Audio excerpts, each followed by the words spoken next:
Good evening and welcome to our February open evening with Petroc. This particular area is focusing on A-levels. So I'd just like to introduce myself and my colleague John, who's here this evening, and then we'll make a start. So my name's Linda Broomhead and I'm the head of faculty, which includes A-levels and other provisions. So I'm a scientist by background. I love all things biological.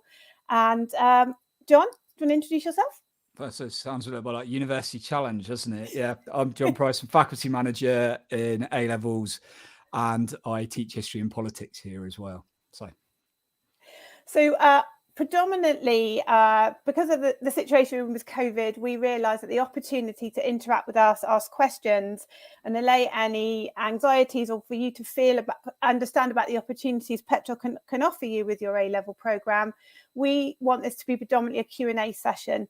But just while we wait for people to join and also for you to get your questions submitted, we just want to give you a brief introduction to the faculty, what we think is important, what we want you to achieve when you become part of our community of A-level learners.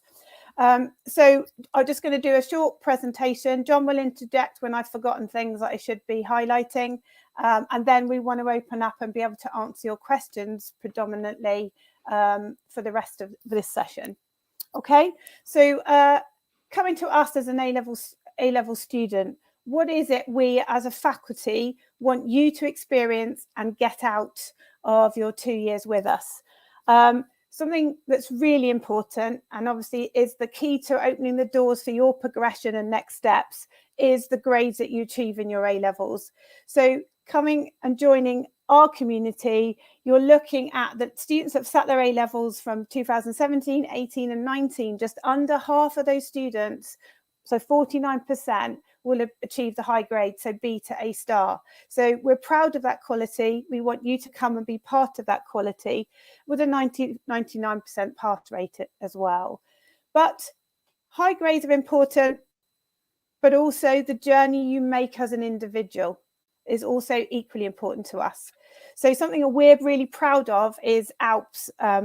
It's not a mountain range. This is a measure that that nationally is used to assess the distance someone's travelled from where they started from to where they've achieved. And something we're really proud of is that we sit in the top 20% of providers for A-levels, that's colleges and sixth form colleges. We give you that expert experience. In addition, several of our students, so 14 interviewed this year, 7 successes into Oxbridge, as well as 9 getting access to medicine. So they're the kind of headlines, but fundamentally what's important is every single person that comes and studies with us makes that journey, whether that is a journey to A star or whether that's a journey to a grade that's lower, but a holistic development as a person, and it's a huge achievement for them. Everything is just as important. So obviously, to support that, the environment is really, really important. So it will feel different to school. It's an academic experience. We've got high expectations. We still expect you to attend. We still expect you to have that positive attitude to learning. But ultimately, some of that responsibility will lie with you. It's about getting you to the point where you take control of your learning. We'll be there to support, but you're there to drive this as fast as you want to and achieve the very best you can. And that is fundamentally important for your next steps. If you're going to go into an apprenticeship, if you're going to go to university, if you're going to go into the world of work, that is the point at which you are ultimately responsible for how successful you are. And we want to get you into those habits, support you alongside those academic achievements. And so, as well as thinking about the qualifications that you're going to achieve and the A-levels that you're going to study, we also want to highlight the other opportunities which are just as important for you as an individual. Is that you're going to take part in our Sustainability Aspire sustainability, and you will be working to make a difference to climate change in the local environment, making a difference to your community. Or is it you're going to take part in a more academic activity such as a CREST Award, where you carry out some individualised research, which can make a difference to something that's in your local community or an academic passion you want to pursue? So there are a range of Aspire academies available in different sectors. I've just alluded to a couple. And John, you can just highlight where people can get more information about that in the near future. So obviously coronavirus has impeded many plans, but we are doing a series of webinars essentially in the final week of each month, all the way up until August. So this could be not just in terms of applications, but also follow up and being able to ask questions. And on the 25th of March, we have one at 6 p.m. that will be here on this YouTube channel, the Petrock TV channel, where, as the link is there, which you'll be able to join in and ask questions about our Aspire Academy. So this is how we provide enriching experiences on top of your core program of study in environmental sustainability, humanities, social science, STEM, and medicine. Cool. Thank you, Linda. There you go. So I didn't want to take up too much more of this time with me. It's more that we can get the answers to your questions. John, was there anything that I'd forgotten you just wanted to add at this point? Otherwise, we will open up for questions. That was all excellent. Questioning is an important part of teaching and working to show we do. So be more than happy to take people's questions. So I think we got some questions there. Oh, okay, John, you're the expert on this. So how does the application process? So in a normal year, you would be in a situation whereby you would apply, you'd be invited in, you'd have an interview, and at the interview, the contact's made, you'd be made an offer to come to Petrock. So we realized that the stuff that's going on with coronavirus and the uncertainty over exams can create a difficult and stressful environment for students. So what we're basically saying is this: you apply via the website and you pick the A levels that you want to do, or the BTECs that you want to do. When that comes through to us, and if your qualifications, either your predicted grades, and we know some schools are not doing predicted grades, so don't worry about that. If your qualifications are appropriate and your subject choices look good, then we'll make you an offer straight back. We won't have the pretense of there being an interview in this situation. We will make you an offer. You would then be invited along to some of these webinars that we're holding to ask questions in this kind of format. However, we also realize that you may still, even if you've been made an offer directly, want to have personal contact or to discuss your choices or future opportunities. So therefore, we've got an email address you can get in touch with, and then we'll ring you straight back. Well, when I say straight back, I mean within a couple of days, we'll be picking up those emails.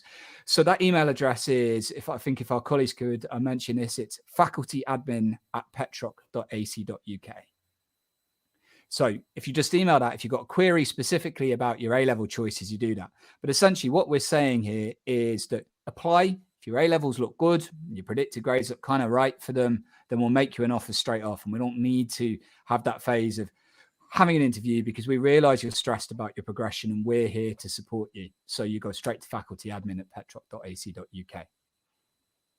And over the half term, I've been having individualized conversations, as have other staff members, with people who've got questions about specific choices. They might be sure about what 2 of their A levels will be. They've got a particular progression in mind. They're not sure about the third one. And we've been working through ideas. Staff have spoken to them about the differences, for example, between studying geography and environmental science. What would be the skill set that would suit one or the other. So if you've got specific questions and you want to get in contact to talk through the finer details, and also we can point you in the direction of websites that you can use, which can again support you with universities giving you advice on what might be the best choices for a particular progression. Or if you're not sure, we can have conversations about what those choices might be. So don't hesitate to get in contact. We can support you with any of those questions. Brilliant. Well, I think we've got a question for Nathan. I think it's probably one for me. There you go. No, thanks for getting in touch, Nathan. So obviously I'm particularly well placed to answer this one, as history is one of the subjects I teach. So in short, we do 3 subjects in history. You have to do a breadth study, which means you have to look at a long range one where you explore questions that kind of cover 30 or 40 year periods. So they ask big questions like what effect did the economy or have on political stability. And our breadth study topic is German history. But, and this is the bit where I get all passionate as a history teacher, it is not just the German history you do at school. In British education, there's kind of a thing that basically says German history means Nazi history, which is not the point. We look at the German history all the way from the foundation of the country in 1871, right the way up to, unfortunately, my living memory at this point, which would be 1991, when I remember being very small when the Berlin Wall came down. So we cover the whole thing. The subject to that is Germany. So that's one part. The second part of the A-level history syllabus is what they call your depth study. And because we're doing a non-British element for the breadth, we have to do a British element for the depth. And the one we do is the Wars of the Roses. The way I always describe this to people is it's kind of like the origin story of England. If this was a Marvel Cinematic Universe film series, the Wars of the Roses is the bit they write to describe where everybody comes from. It kind of sits and underpins the understanding of what Britain is today. And also, it just makes a fantastic story. It's just full of intrigue. I mean, I genuinely have had, there've been a couple of learners, I think, have genuinely fallen in love with some of the people from the past in this series. I mean, literally in love, to the point where they became really distraught when they found out that they died unpleasantly. So it's just a fantastic sort of human narrative. And then the third element you do is your coursework, which is self-directed study. So it's designed to train the skills you need for kind of university and research and working with sources. And the element we look at that is the parallel to the German story. We look at the Russian history, which goes from 1871, no, actually, no, not 1871, get my dates right. Bad history teacher. From about 1850 to about 1950. So it's the same focus as Germany, but from the other side of that border, from the east. So those are the three elements. The main thing I'd say that's really important to consider with history, though, is I'd say this as a history teacher, obviously, but genuinely, it's all interesting. They're like the case studies we use to train the skills that you need. So even if you think that at school you didn't like this, or you don't know if you like medieval history, you kind of get the point that really goes on and says that in reality, all history is interesting. And we train you to enjoy it. Just because you didn't like it at school does not mean you would not like it at A-level. Conversely, perhaps it means the same thing the other way around, but I probably shouldn't say that. So thank you very much for that question, Nathan. I mean, I think we're ready to move on to another question after I finish talking there. I've never had that, studying history likened to being in a Marvel. That's an origin story. That's what it is. Yeah, it's the origin story of the United Kingdom, and Henry Tudor wanted it that way. Yeah, fantastic. Okay, we've got a question just come in now. What's our average class size for A-levels? So the mathematical average, the mean is 16 if we look at it on the system, but it does vary. That average is made up of some smaller groups. So people who choose to study further maths, they tend to be having their further maths sessions in a slightly smaller group size, and maybe for some of the modern foreign languages. So that would tell you that there's a few other classes which will be nearer the 20, and that tends to reflect subjects that more people choose. So there's just slightly larger groups for those. Anything I've missed, John? No, I think that works roughly for me. Cool. Our A-levels are size. Yeah, very, very good question. I'd like to ask, I don't know, I haven't checked the news, but perhaps we should ask Gavin Williamson, I think would be the answer. But I assume that question is in normal circumstances. Yeah, but in a normal world, the rough idea is what we do is this. A-levels these days are what they call linear. So what you had is for the 15 years, and for example, when I was an A-level student, we had a modular system, which meant that A-levels were each individual A-level was bolted together out of several different modules, each of which was examined separately. And varying points between about 2000 and 2015, you could be doing exams in January of your first year, June of your first year, and January of your second year, and so on like that. The system generally shifted over the last 5 years to being a linear A-level. So what this means is basically, bar some subjects have a bit of coursework, everything is assessed at the end in a series of exams that happen in usually about the June of your final year. So that is the way they're assessed. But in terms of what we do, obviously, it's probably not the healthiest policy just to sit there and say, as people did in the olden days, and just sit there and say, yeah, don't do anything, do some exams at the end. In each subject, we would be assessing you a couple of times per half term. So that kind of works out to, by the time you're done and dusted and consider mock exams, about 16 or 17 assessments. And in each one of those, you'll be graded and assessed against the A-level standard. And therefore, in theory, you should be able to see your progress track towards your final grades or where you want to be. So it might be that in your first term, it's a bit challenging because you come in from school and you don't necessarily immediately achieve the kinds of grades you were used to getting at school. If you've got 9s and 8s at school and you come in and you're only getting C's and B's, but that's not a reason to panic. That's a reason to show the system is working, because how would you expect somebody to come straight out of school and at the start of an A-level course deliver that final standard? So we use those assessments as a way of signposting and marking your progress towards that. Brilliant. I think it's really important to note that, you know, you as an individual, you're going to be developing skills as you go through your 2 years with us. And so it's about the opportunity we can give you these assessments, and then it's the opportunity to have individualized feedback where you know what you're working on. We can work with you on how to achieve it. And so you're making a stepwise journey to the very best that you can achieve at the end. There's also a question about coursework, John, sitting there. So there are some subjects such as history. Do you want to pass that one over to you? Yeah, so you've got the majority of A-levels are fundamental. Next question there. The majority of A-levels are exam-based.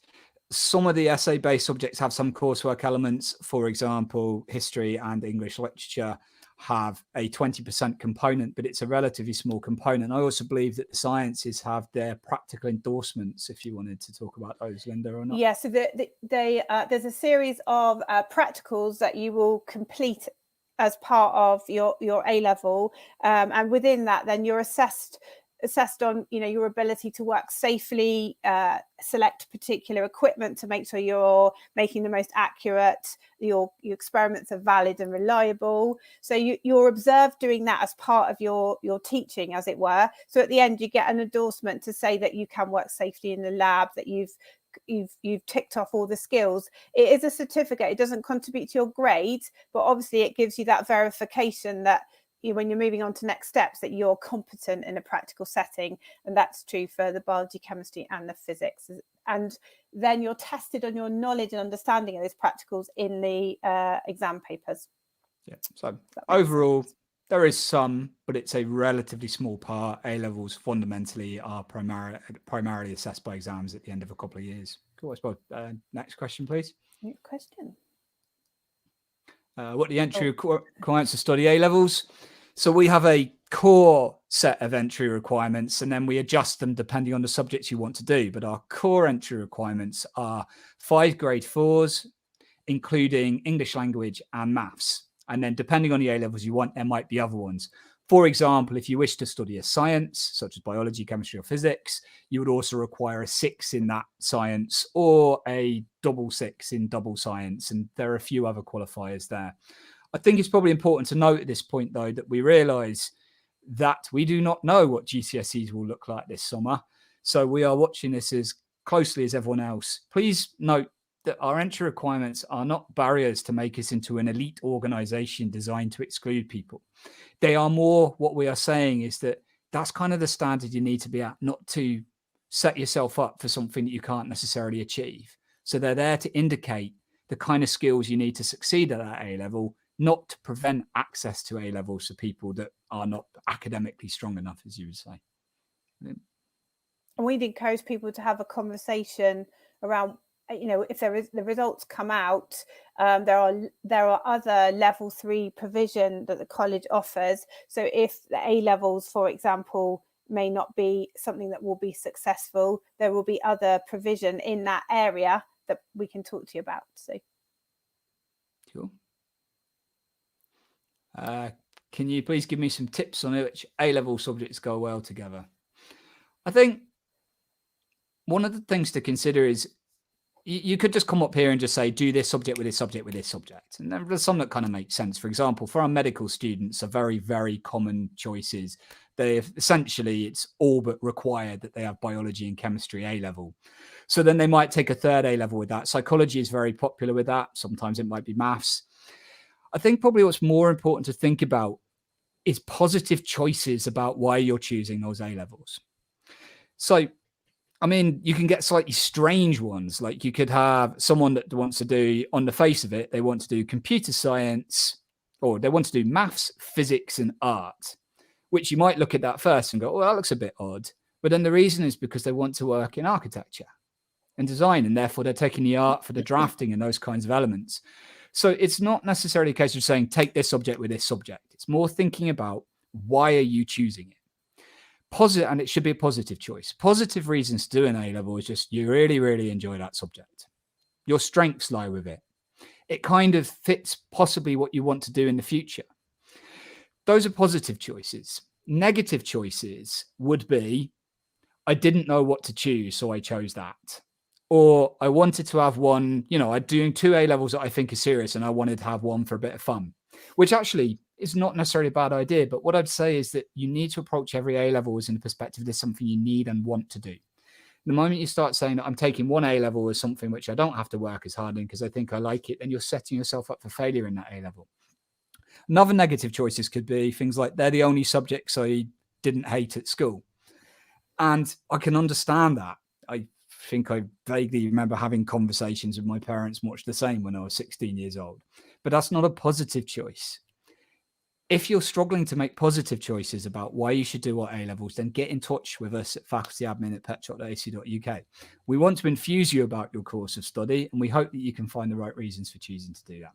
So I think that works. Anything to add to that, Linda? No, I think absolutely. I'd go alongside with that. Advising what are good tips is very individualized. So get in contact and have a conversation. Cool. I know what I want to do at A-levels, but I don't know which ones to pick. Should I hold off until applying until I know? I think the answer for that would definitely be no. Please apply. Pick 3 A-levels, pick the 3 which are the best chance. If you're uncertain, or again, get in contact with us at facultyadmin@petshop.ac.uk and chat to us, and we will start to talk you through these kinds of choices. Things aren't always what people think they are. I think one of the things that can be confusing, for example, some schools do sociology as a GCSE and some schools do not do sociology as a GCSE. And some people will say things like, oh, I didn't do sociology at school, or I didn't do history at school, and therefore I can't do it at A-level. In many subjects, that is not the case. Yes, physics, chemistry, biology, it is the case. But then on the other hand, the vast majority of you will have been taking all of those at school in some way or another. But just because you did not study at school does not necessarily mean you can't do it at A-level. And that includes the one there. So it's not always what you think. Cool. I think question. The next question's for you, John, for sure. Right, Nathan, nice to hear from you. I know the answer. Would politics and classical civilization go with history? Yeah, I think so. I suppose it depends on the reason why you're choosing it. Like you take something like history, subject you've asked. People study it for different reasons. As I've mentioned before, I've had a couple of people in my class who literally fell in love with Edward IV, who is one of the kings they study. He's a very, very fine, attractive individual in history. And they were distraught when, as he got older, he started to behave not the way they liked him to be. Now, those individuals, I remember them well, but they were studying like English literature. So they were obviously invested in the storytelling aspects of history and how it informed their literature. But I have some other people who've done history who they're figures, economics. Some people who are politically driven. So history and classical civilization absolutely could work well. Politics and classical civilization could work well. If you're interested in politics, then history is your case study. And if you're interested in classical civilization, well, everything is basically just Roman politics rehashed anyway. I mean, the United States has a Senate. Well, where did they get that word from? So if you like those things, and they're the reasons why you're picking it, then it will go well. On the other hand, you could also consider other things like geography, sociology, psychology. All of those could also be good combinations. It's the reasons why you're picking them. So I hope that helps answer your question, Nathan. Thank you very much. Could I change my mind on the A-level subject? So I've chosen once I start the course. I think the best answer to that is we want to do everything we can to make sure you've picked the right ones before you start. We do have a small window around September, a few weeks where people can kind of shift their subjects.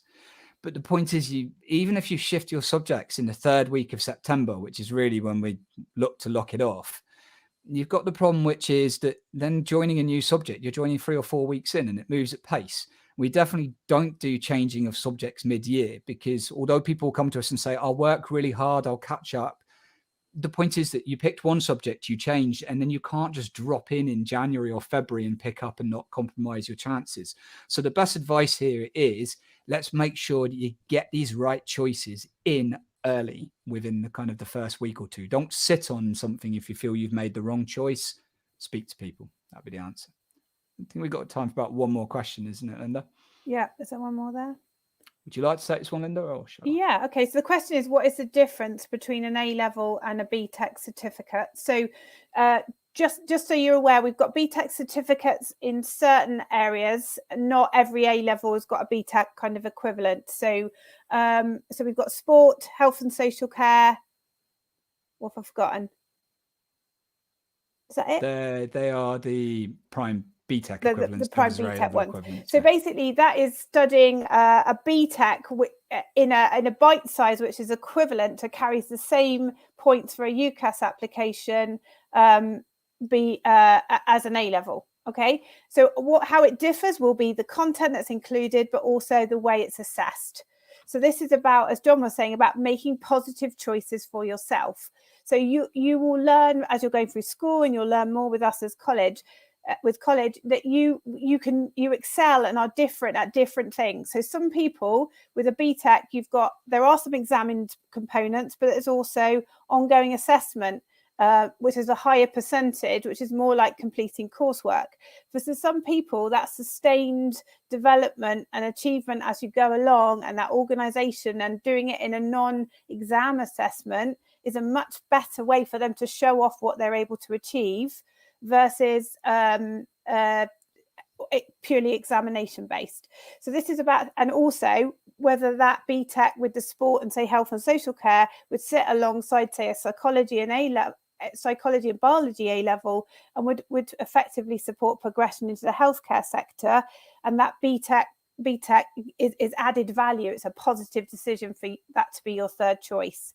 So I guess they're the things I would think about in terms of whether you do an A-level or a BTEC certificate. Anything to add, John? No, I think we're looking to kind of sum up here in terms of the time we've got. So just reminding everyone, please apply.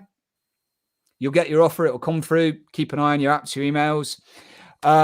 If you want to speak to someone about your choices, hit us up at facultyadmin@petroc.ac.uk. And that includes even if you have applied, even if you've got your offer. This is not just about applications. This is about us engaging with you and reaching out over the next few months in these uncertain times to make your transition to college as smooth as possible.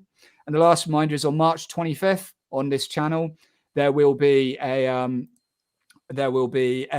seminar, webinar, where we'll be talking specifically about the Aspire Academies and how we can enrich your experience on top of just your core program of study. So that'll be 6 p.m, 25th of March. So thank you very much, everyone attending. Thank you very much. Hopefully see you in March. Cool.